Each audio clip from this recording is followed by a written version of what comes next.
Hello, everybody. Welcome to Throwing Stones. I am Ryan. This is Matt. It's not the Matt we usually have. This is actually my little brother, Matt Griffin. You can catch him on Sports Central at Central Michigan Universities in the fall and whenever school's there, just not in the summer. But we are here for you today to talk about some NBA, and that's what we do on the show. The Warriors just won the title. NBA draft buzz is coming up rapid. Teams are offloading stars. Teams are upset with their stars. Like the Nets are apparently with Kyrie Irving. Sean Serrano reporting that there is an impasse between the Nets and Kyrie in fact talks. And you probably understand why Kyrie wasn't the most available player for Brooklyn this year, but super talented, came there to form the trio with Kevin Durant and then James Harden coming later. Now Ben Simmons, who's also not there. But Kyrie's certainly one of the most polarizing players in the entire NBA.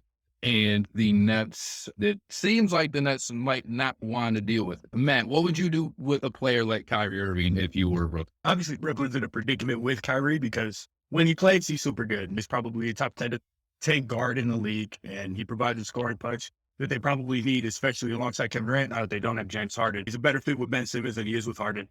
But obviously, there's so many issues off the court. He might not play sometimes. You don't know what's going on. But it doesn't feel like there's an easy path. A lot of people are pointing to the Lakers, like trying to get Russ back, but that's just a terrible fit. Like Russell Westbrook and Ben Simmons do not belong on a basketball court together. The Nets had one of the worst defense out of any playoff team last year, I believe, outside of the Timberwolves. And like Russell Westbrook doesn't help that at all. So I don't think that there's an easy out. I would probably just ride with Kyrie Irving if I had to. But if he's going to hold out, then there's not really much that you can do. A lot of people pointed to the Clippers too.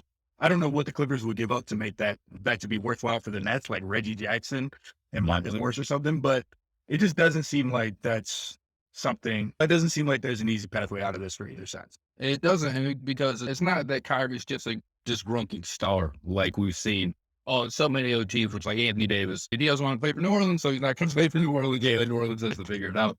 Is you have a better player than Kyrie Irving, who is friends with Kyrie Irving, and who was instrumental in obviously like building that Nets trio that's at least planned out for now. And there's a part of this where it's not just we don't want to deal with Kyrie Irving, but you still want to keep Kevin Durant happy, because then if Kevin Durant leaves, then you're stuck with nothing. You guys are right. You got Ben Simmons and Kid Thomas. Fucking good. But if you're not, so I think I'd agree with you, or I'd just stick it out, because I do still think there's a pathway for the Nets in the East. I know they were the butt of a lot of jokes this year. Rightfully, it's been called one of the most fantastic big three flameouts that we've had.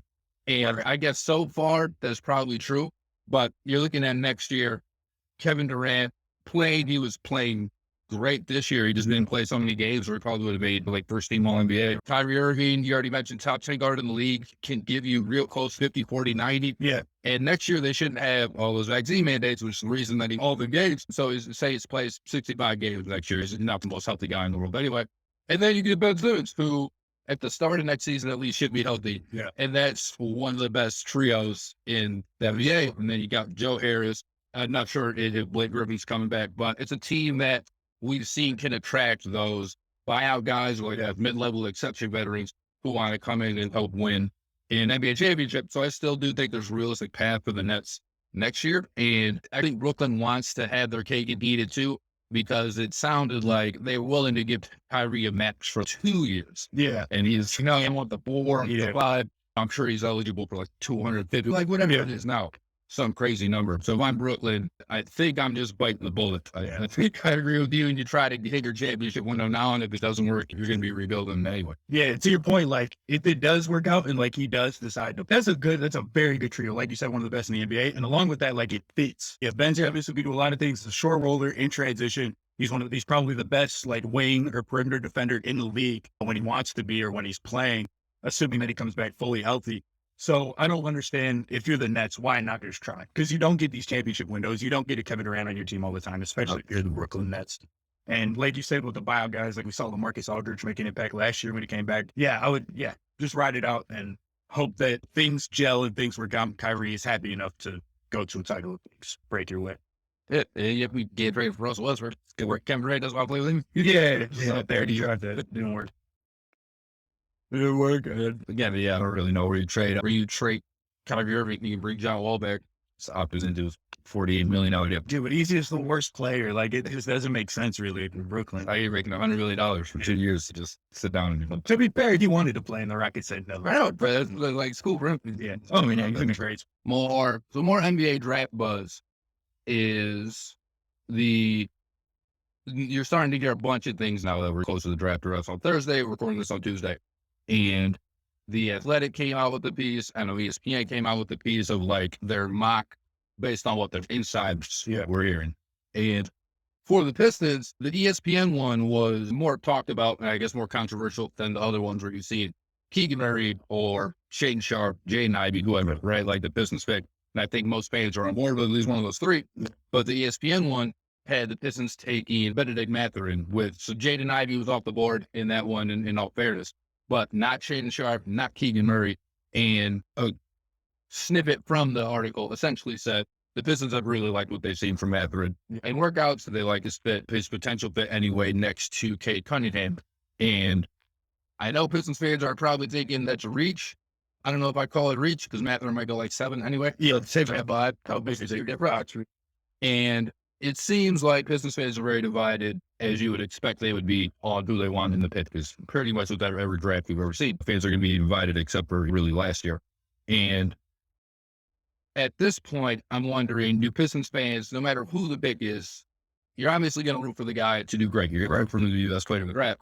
But whoever it is, you just have to put your trust into Troy Weaver at this point, a guy who went and got you Sadiq Bey and Isaiah Stewart just outside the lottery, a guy who you get Cade Cunningham, the easy pick for number one. But I guess there were people who wanted Mobley, who wanted Jalen Green as well, and he didn't fall in any of that. And even if you're the biggest Killian Hayes hater, he picked him at 7. That's probably a blemish that you're saying, like, hey, that one wasn't so good. He's battled injuries throughout his career.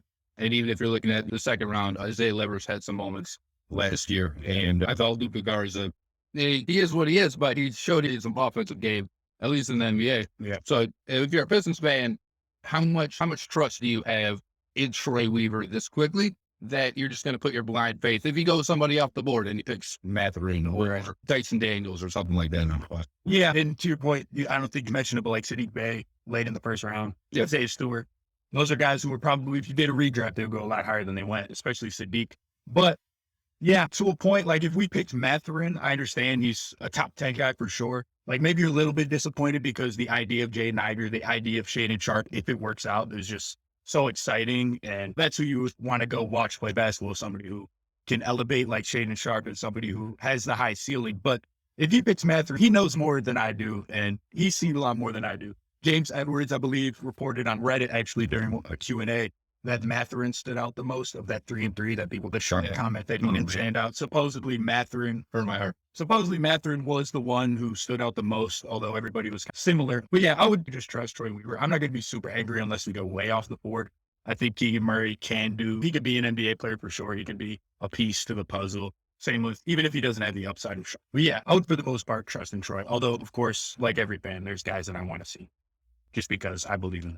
Yeah, I think the guy most Pistons fans want to see is probably Jaden Ivey because he's the guy I think that's most not likely to be there. He's probably going to go for, whether it's to the Kings or maybe they trade out. The interesting thing about that to me is the Kings, they obviously have De'Aaron Fox and they have Davion Mitchell, but they have been trying to trade De'Aaron Fox for it seems like the last few. So I don't know that he would necessarily stop. And he's a good player. I love De'Aaron Fox, but I don't know that he would necessarily stop the Kings from picking Jaden Ivey and trying to move him again. And then there was a lot of reports that the Kings really left Keegan Murray. So the idea is if they're going to trade out for it, somebody's going to try and come up to get Jaden Ivey, but Murray might not be there. But the Pistons are all looking for, or reportedly very high on Keegan Murray as well. So if the Kings trade back to even 6 or 7, Keegan Murray might not be there because that team takes Jaden Ivey. In my opinion, in all likelihood, the Pistons are going to grab up Keegan Murray. Yeah. And then the Kings are with they probably pick up an extra draft pick, but now they're with 2 picks that in this. They don't have the options, right? Yeah. Ivy mentioned in some report, like there were some reports that Ivy mentioned that he hasn't spoke to the Kings at all. Like he hasn't really done anything for the Kings. Worked out for two teams, Detroit and Orlando. Yes, and Orlando's number one, so I don't. I'm not gonna. if they pick Ivy, then great, I guess. But I don't think that there's any real. It doesn't seem like there's any possibility, or not any possibility, because the Kings are the King, and you don't know what to do. But everything points to them not taking Jaden Ivey right now. Although every insider, like draft expert, pretty much has him as the fourth best prospect, and they pretty much all think he's a tier above the next guy. So it feels weird because we all kind of trust in what these mock guys who do this for a living say, and they all say Ivy is fourth. But the Kings could very well do whatever. They traded Tyrese Halliburton for whatever reason, because I guess they felt like they had too many guards, and obviously Sabonis is a really good player, so that's part of it. But it's weird to give up Tyrese Halliburton if you feel like he's a part of your future, and apparently they didn't because they have Fox and they have Mitchell. So I don't know, they're a wild card at this point, but I wouldn't be super shocked to see Ivy to the Pistons at this point, based on everything that's out there about the Kings not being interested in. Me either. And I would love Jaden Ivey on the Pistons. I want Sharp at 5, but if we take Ivy, those are the two guys that I agree. I would want the most. And it's the Kings. I don't know how much they figure like their past is going to come back to all of them, because they're still shaking off the fact that they took Bagley over Luka. Yeah, and I'm sure it's something that their fans haven't forgot. It's something that the national media hasn't forgot. I don't know if they'll be peer pressured into not making that same mistake where someone's like, hey, this guy just better take him regardless of the fit. But to your point, it would be insane for a team to draft you if they hadn't interviewed you or seen you work out at all. I just don't understand how that happened. Even the second round guys, you hear about teams bringing in 12 or 15 of these guys that work out. Yeah, every day the Pistons have 4 more dudes coming in that are projected second rounders or whatever. So like these teams get a look at everybody, and it seems like they talk to everybody, and for them to not even seem to be on Ivy's radar. Yeah, and Ivy doesn't sound like he's particularly excited to go to Sacramento either. So if they're trying to like build a culture about guys that want to be there, and I guess that wouldn't necessarily be the number one thing to look for. But it certainly doesn't help, because the Kings need a overhaul. And if you're bringing in a guy who is already kind of looking to get out of Sacramento already, I just think it's a sticky situation. So I am Pistons fan. Yeah. I'm a bit cautiously optimistic for Thursday in the hopes that Ivy of all knows. Yeah, the weird thing is, I think Ivy's like a solid fit in Sacramento. Imagine De'Aaron Fox and Jaden Ivey running off of DHLs with Domantas Sabonis. Like, I could see that being an issue for like the defenses everywhere. Like, obviously, defensively, that might be an issue, having a couple smaller guards, but Ivy could very well project into a good defender based on his athleticism. I don't know. It's all weird. I understand wanting Murray or whatever, just because it's like a position that you don't have filled out, but you're the Kings, dude. Like, just get the best player. And like, who the hell is Davion Mitchell? Yeah, like him taking Jaden Ivey. Yeah, Davion Mitchell, obviously a really good defender. He showed like some juice towards the end of last season when he got the opportunity without Fox. Well, yeah, I wouldn't be. But you don't want to Davion Mitchell led team without probably exactly. You wouldn't. That would he could be a starter in the future, but I wouldn't change my whole path to keep Davion Mitchell happy or to keep him with the ball. No, I would absolutely not do that either. Yeah. And it sounds like the Kings want a King ransom for number 4. No, they want 2 first-round picks, right? And a young player. Yeah, there was one that was mentioned with Indiana, and it was like, and Chris Duarte. Well, I'm already giving you number 6 and another first-round pick. Yeah, Chris Duarte is good. Yeah, like we're giving you it's one of the better rookies last year. Like one of the 10 or 11 best rookies. Like he's clearly by time career. Why would I just throw him in? And hit that straight for you. And it's not like that. I don't know. If the Kings don't want the dude that's going to go forth, and you're only like a few picks back, trade up with the Pistons. Maybe they want less. Trade up. So it's just, I don't know. The Kings do Kings things, I guess. That's what they do. And hopefully one of those Kings things is they give us number 4 right up for Jerami Grant. That would be a fantastic scenario for me. Yeah. And every day it seems like we hear something about Jerami Grant, even if it's just the same teams being recycled. I know the Heat recently got thrown into the mix as a team interested in Jerami Grant. And for the Pistons, as far as Jerami Grant goes, I do think they're in a no-lose situation. He has 1 year left on his contract, so these spikes are coming off the books at the end of the year. You can obviously keep him until the deadline, give him as a rental for a team. Now the value might not be there, which is why they didn't trade him at the trade deadline last year, because they felt like they weren't getting enough in return for him. Yeah, they're just going to wait till the draft when it was more clear what assets teams had, how teams might be shaken up a little bit. And with Jeremy, I don't know. Do you expect him to be on the Pistons opening night roster? I guess I would lean towards yes right now, but it's really 50-50, I think. The only reason I say yes is because I think it'd be most fun if we traded him and we never do the most fun thing. Like Bobo not actually ended up being here after being all excited about it. Obviously, it seems like we want like a lottery pick, but it also feels like nobody wants to give us that. It feels like we're holding out the Blazers to throw a 7 or something, but that kind of feels like we're casting our fish out there a little bit too far. But maybe they get desperate and they just do that because they're trying to win now with Simons and Lillard. I mean, they want to keep Lillard happy. It'd be weird to do a rebuild with Lillard still there. And Jerami Grant's going to help you more immediately than a number 7. But like you said, the Heat, like the deals that have been linked to the Heat, just that I've seen on Twitter, I guess, not linked to the Heat, but like Duncan Robinson and like a first or two. Duncan Robinson, obviously, there's a horrible contract, but he's a guy who would be in our rotation.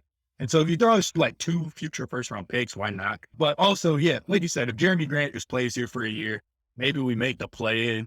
Yippee-ki-yay, and then he's expired and we move on. But yeah, why not hold him if there's nothing there, I guess. We don't have to run. That'd be, I guess for me, that'd be one of the arguments of why I don't want Jerami Grant here for any games. Yeah. He's a pretty solid player. Yeah, no, And I agree with that. for the Pistons championship window, I don't want them to be good next year. I want them to be bad. I want the super players to play good. But I'm trying to get Victor at number 1 or Scoot at number 2 and hope we can really change the trajectory of the franchise.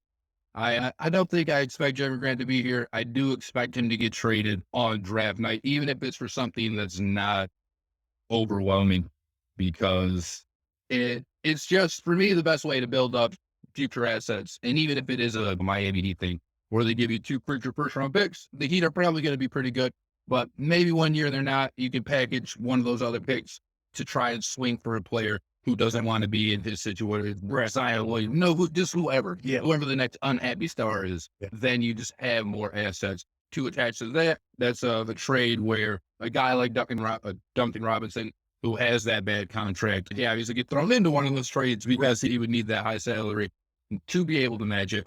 And to get just the Duncan Robinson example, he's probably not good enough to help us win so many games next year. He's obviously a good shooter and to play here, but he's not a difference maker, and he's certainly not going to affect us winning games like Jerami Grant would. No. But as we've seen before, Jerami Grant, the Pistons still weren't a very good team. Jerami Grant's not leading us to a play. We might make the plan because of Cade and the young guys stepping up, but Jerami Grant, it's not like having Jerami Grant on our team is, now we're getting the 10th or 11th.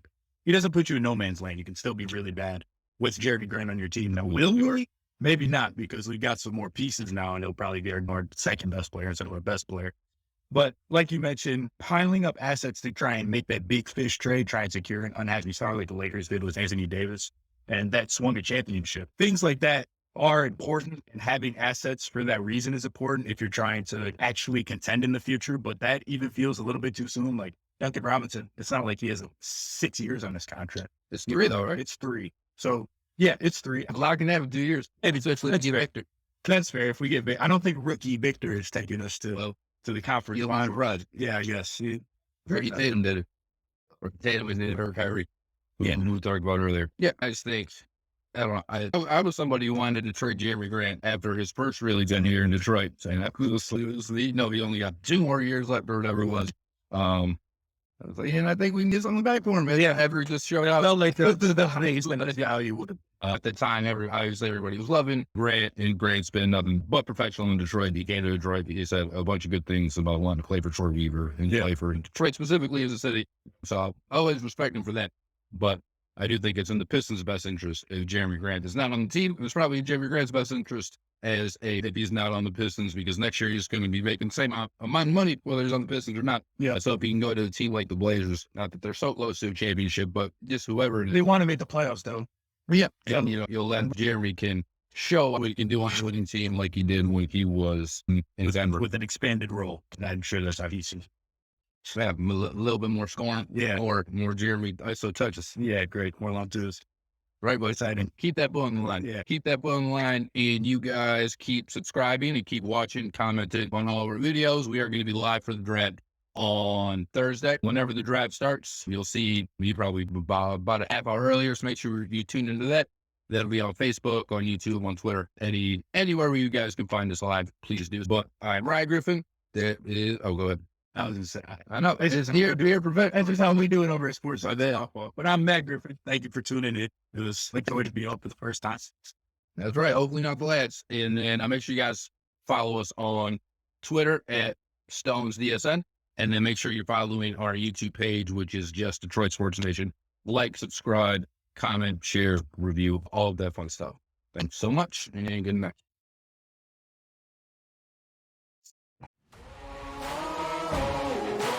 Man on a mission, I'ma get it. You know I be on a what?